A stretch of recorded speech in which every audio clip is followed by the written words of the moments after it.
Good evening and thank you for joining us. I'm Clara Benitez Cortez. A delayed vote on desalination is sparking outrage from the governor. We will have that full story in just a moment. But first, here is what else we are working on. A local man fears a city water project could leave his home bone dry. We will explain why he says his private wells are in danger. And deputies are issuing a strict new warning about a historic local building. We will tell you why stepping inside will get you arrested on site. KRIS 6 News starts now.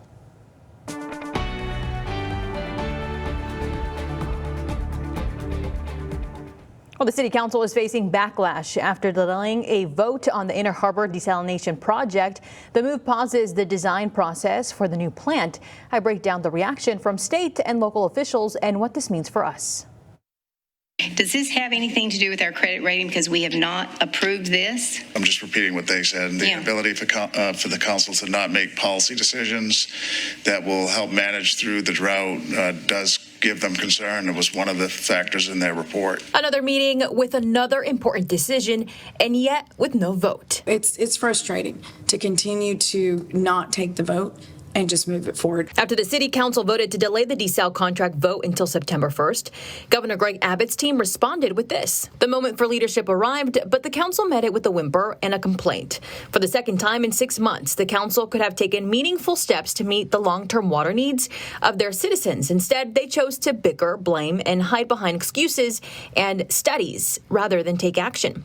Governor Abbott and the state of Texas have done their part. We have expedited funding and permits for new wells, paid for pipeline upgrades, fully permitted the Inner Harbor plant, and provided more than $800 million in funding for water projects. When courage and leadership were badly needed, the Corpus Christi City Council once again completely failed the citizens they represent. Our team went out to get some of the City Council members' reaction. Here's what they had to say.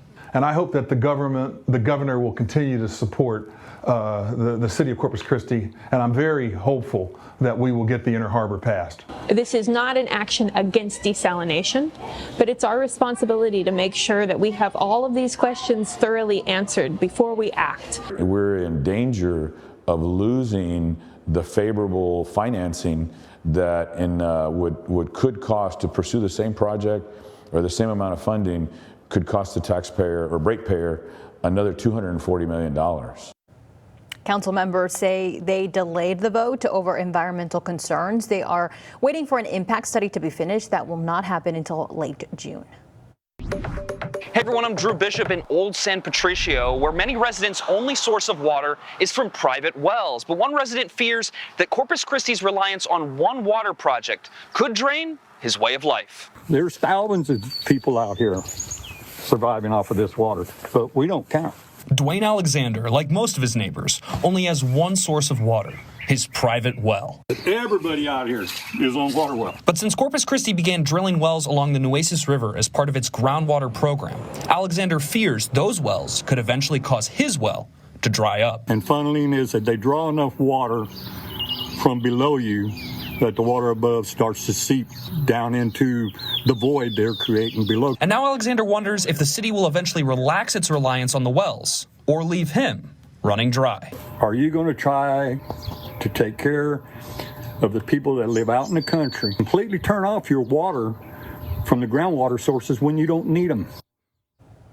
Drew, thank you. We have been tracking pop-up showers across the area this week, but will the rain be enough to help out our dry conditions? Chief Meteorologist Stephanie Lauber joins us now with a look at the drought report. Yes, Thursday our favorite days of the week, because we've been getting good news every Thursday where we have less drought to show you on the map. And that remains the case today. When I show you the update, I think we'll all be happy. But what's been giving us the help is right here on the radar. It's these little showers that add up. They do tend to come by. I drove through one today and I felt like I was back home in Florida. Pro tip from a Floridian: if you wear polarized sunglasses during very heavy rainfall, it might actually help you see a little better. Of course, if it's too dark and you can't see, that doesn't help. But the polarization helps to kind of clear up the light that's reflected by this rainfall. All this to say, the rain is great. It's been hitting near our watershed, near our reservoirs, but we have so much more work to do. So we end this drought update with a glimmer of hope. Last week, we were continuing to see less red on the map. We want to see no color on this map, and look what today's update brings us. We have no color on the map in parts of Brooks, Jim Hogg, and even Kennedy counties. The yellow, not even droughts, just abnormally dry conditions. So we've done a lot of work here at home in our neighborhoods, but we still have some color to get off this map in the watershed, and that's just the start of getting our water situation back in the right direction. So I'll bring you a look at the 7-day forecast and what other rain we're expecting ahead. A 20-year-old college student is missing in Japan. He disappeared almost a week ago during a family trip. His mother says he went to explore Kyoto alone after a disagreement. His family says they are not leaving the country without him. Ivan Rodriguez has the latest on the search. For the last several days, Nancy and Keith Higginbotham have been consumed by the thought of where their son is. Every single second you think about your kid, and then you have the flashbacks of when he was 2, when I was breastfeeding him, the birthday parties we've thrown for him. Higginbotham says she wasn't worried when her 20-year-old son James, who goes by Weston, got on a train by himself during their family vacation in Japan, because he's an experienced traveler. The Alabama family had been in the country for about a week by then. When travel frictions arose, Weston, who is a passionate naturalist, butted heads with his mother over her use of ChatGPT to plan their trip because of the natural resources such AI requires. Needing some space, he decided to explore Kyoto on his own, while the rest of his family visited a nearby temple, according to his mom. It's not unusual for Weston to blow off steam going to the woods, and just exploring. That's his happy place. When he turned off his location, that was so concerning because it's so out of character for him. He was last seen on CCTV footage walking alone in the city's Yamashina area, on a path that led to a hiking trail in the nearby woods. A typhoon that approached Kyoto on Tuesday brought heavy rains and concerns for Weston's safety if he was in the mountains at the time, police said, though they added it's possible he had already moved from the mountain. Since Wednesday, police have deployed dozens of officers, several police dogs, and a helicopter to search the Yamashina area, with the search scheduled to continue Friday. I'm Ivan Rodriguez reporting. Attorney General Ken Paxton is investigating the company behind Celsius and Alani Nu drinks. He says the company might be deliberately marketing high caffeine drinks to children and teens. Each 12-ounce can of Alani Nu contains 200 milligrams of caffeine. Medical professionals consider that level dangerous for kids. The investigation follows the death of a 17-year-old girl from Weslaco. Her family is suing the distributor after she died from an enlarged heart, allegedly caused by excessive caffeine. Paxton says he wants to ensure Texans are aware of the risks. And the Nueces County Sheriff's Office is issuing a strict warning about the 1914 courthouse. Deputies say the inside of the building on North Mesquite Street is unstable and dangerous. They are urging the public to stay away from the property. Anyone caught going inside will be arrested on site for criminal trespassing. Deputies are routinely patrolling the area to keep people out. The Sheriff's Office says anyone caught trespassing will be prosecuted. But you can still get a look at the inside of the old building safely. Chris 6 was given permission to film inside. Just scan the QR code on your screen to watch the video on our YouTube page. And the community is invited to honor a U.S. Navy veteran. Next week, Christopher Ray Flores is receiving an unaccompanied burial. That means he does not have any known family to attend the service. The Veterans Land Board is asking the public to step in. They want to ensure no veteran is ever left behind. The service is Wednesday, June 10th at 10 a.m. It will be held at the Coastal Bend State Veterans Cemetery in Corpus Christi. I'm Jacob Daniels, and there's plans to fix the Padre Island seawall, but will the extras neighbors want make the cut?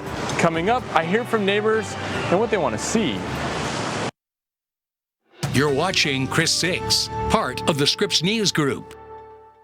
I'm your neighborhood news reporter, Jacob Daniels, and if you've ever walked along this seawall on Padre Island, you know it's seen better days, and for the first time in decades, the city's stepping up to repair it.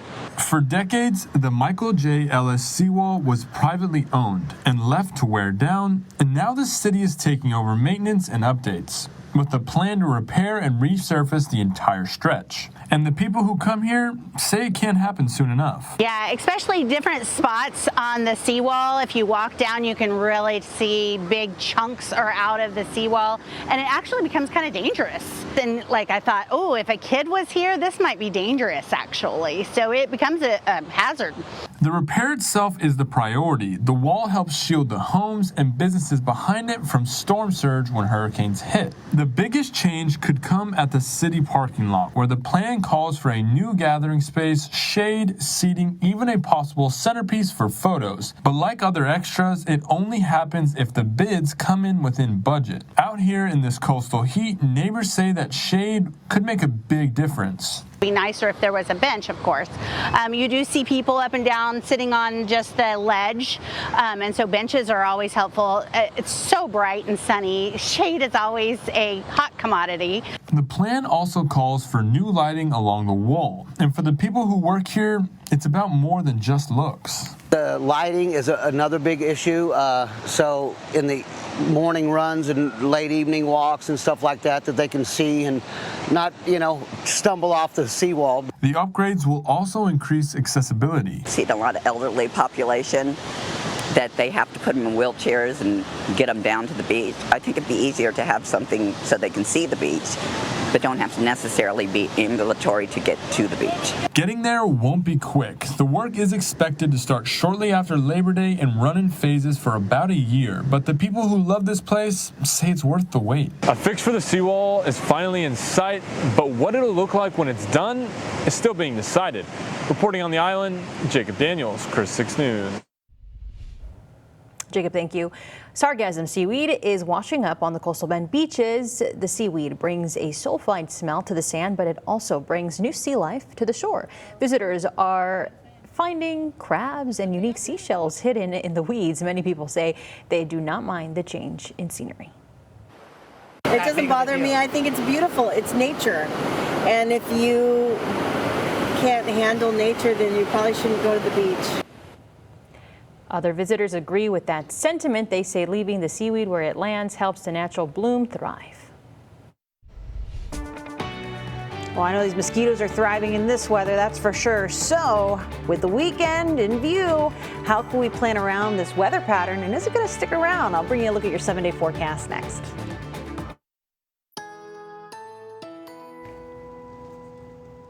Hey there, happy Thursday. It's always a happy day when we have something on the radar, at least these days it is. And while we're not seeing as much right now as we were at this time yesterday, this is still a happy sight. When we have rain, it's really nice when it happens near Lake Corpus Christi or up by Choke Canyon, and we've had some of those speckly showers around the area. Here in town in Corpus Christi, I drove through a pretty good downpour today, and they don't last very long, but boy, does it drop in buckets when you get under one of these quick showers. And they make for some pretty dramatic skies out there. I encourage you, if you're not already part of the club, go on Facebook, search for Coastal Bend Weather Watchers, join the group. Your neighbors have been sharing some spectacular views, including another round of Thursday's tropical funnels that have been seen around the area. So it's a very nice view from inside in the air conditioning, away from the mosquitoes. Take a look at the temperatures right now across our neighborhoods. Can you tell where we've had some rain and maybe where we haven't? The rain does cool us down, but it's really only temporary. The temperatures rebound as soon as we dry up, and the humidity is there no matter what. So 87 degrees right now at the airport. Feels like 96 when you step outside. Even on the coast, we're feeling like the low to middle 90s, even though the temperatures are in the middle 80s, and it's just a side product of having so much water in the air around us. But the fact that we have a lot of water in the air around us is the reason why when it rains, it's pouring, even with these quick little spotty showers. So we're going to continue on this pattern where we see a daily chance of showers, not as much as we head on into Friday as we saw on Wednesday. That's kind of the downward trend we've been in transition for today. But a little bit goes a long way. The past 24 hours have been very beneficial for us. As you see, the color on the map shows where we've picked up just a little bit of rainfall accumulation. And when we have this day after day, it adds up in a very good way, especially when it's in Live Oak County and we can get that in the watershed to move into our reservoirs. Now, we haven't seen as much for the inland and southern neighborhoods the past 24 hours, but again, a daily chance is a daily chance and it helps us out. We've made some very good progress as seen with our drought monitor, so we just need to keep this going. It is great that we have made progress, but we have a lot more homework to do. We are nowhere near being out of the woods, and hope can get us a long way, but we need to be realistic about the lack of water we've seen. Just like a diet, when you're trying to lose weight, You didn't gain it overnight, you're not going to lose it overnight, and we need to be patient and hope that we keep seeing rainy days like what we've seen recently. Our timeline over the next 24 hours gives us a bit of a break from here on out, but during the early morning time frame, say about 2 a.m. for the morning commute, that starts to pick up around 8 a.m. We'll have a few showers dancing across the area. Won't be a whole lot. We're on a generally downward trend, but as we head into Friday, it's the first Friday of the month. We've got Art Walk, and I think the forecast is going to be okay. We should be on the lookout for a shower here or there, but otherwise, the rainfall is just a daily rain chance. If you see a shower or not is the question, and as long as we have that opportunity in the forecast, it's going to be good. That'll hold on for the next couple of days. So, how do you walk the pup when we have this kind of weather and all these mosquitoes are out there? Well, our dog walking forecast star today is Peanut, and this forecast is brought to you by Lion of Utah. Check this out. Temperatures actually going to fall a little bit. They're only falling to 80, but they're falling a little bit tonight. And so maybe a shorter walk more frequently will help out with your pup. I know Lola appreciates that. So here we go. Let's put things into motion during the overnight to put that time frame into perspective. Do not be afraid because you see this in the corner of the screen. We're not worried about that. But into tomorrow morning, the same old with those showers coming in off the coast are to be expected. Just we're breaking up the coverage a bit. We're not going to have as much wide coverage with the rainfall activity. So keep the raincoat on hand, but I wouldn't worry about those Friday night plans just yet. Here's a look at the 7-day forecast. We'll keep the rain chances in the mix, but don't cancel those weekend plans. Just make sure you have a way to stay cool and stay dry.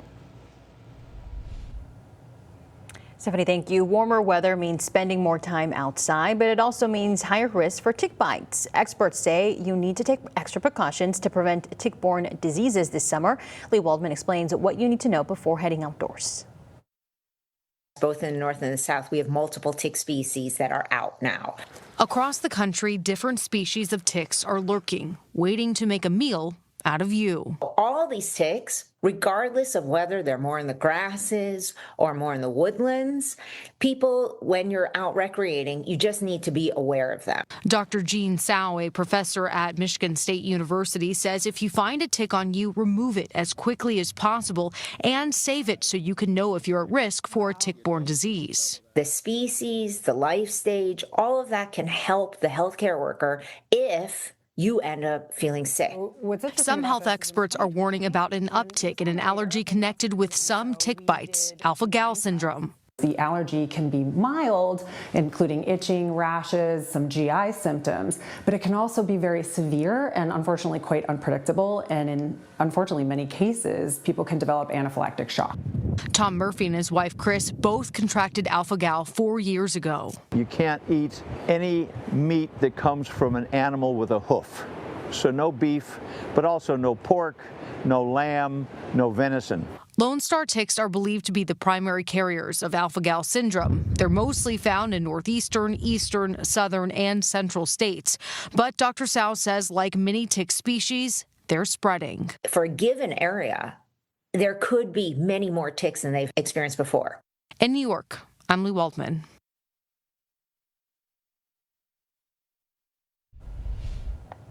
A popular frozen cheese bread is being recalled over salmonella concerns. Coming up, we will tell you which brand to look out for in your freezer.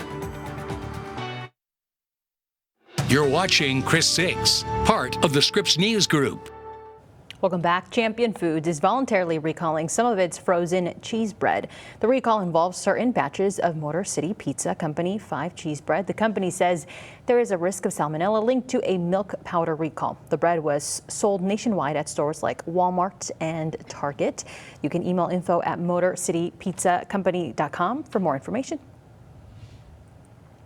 And then Waze Labs is recalling more than 300,000 outdoor security cameras. The recall involves the Waze Solar Cam Pan. Incorrect instructions can cause users to puncture the battery. This can cause the camera to overheat and catch fire. Contact Waze for a refund or replacement. Vornado is recalling about 255,000 tower heaters. The recall involves the SRTH small room model. The fan blade can detach and cause the heater to catch fire. You should stop using the heater immediately. Contact Vornado for a full refund. And 2 high school baseball teams earned the opportunity to represent the Coastal Bend at the state championship. Calallen plays Friday, while London battled today, looking to defend their title. Let's check out the UIL 3A Division I score. London and the Boyd are tied at 3 in the 4th inning. Larissa Liska will have the highlights tonight at 10. And so she was like, hey, how's the weather looking in Round Rock? And so they have been getting some rain up in Central Texas too, but we can take a look at the radar and I'll show you. Well, we've enjoyed some more showers here. Hasn't been as generous for inland parts of the Lone Star State, but right now in the Austin area around Round Rock, right there where Del Diamond is, some showers in the area. Last time I looked, when I gave her an update, I didn't see any lightning with these showers. They're not grown tall enough to do that. So, you know, boys aren't made of sugar. They should be able to play still. It's not a turf field, but I think it'll be okay. And the forecast, because Calallen will be playing in the morning tomorrow. Time is to first pitch at 9 a.m. That I think will really help us out a lot too. But you're back at home. We'll take all the rain. We need it. But I even think for our weekend plans, the trend is good. Okay, good. Everybody, thank you so much for watching Chris 6 News. We will see you here in 30 minutes at 6 o'clock. Bye.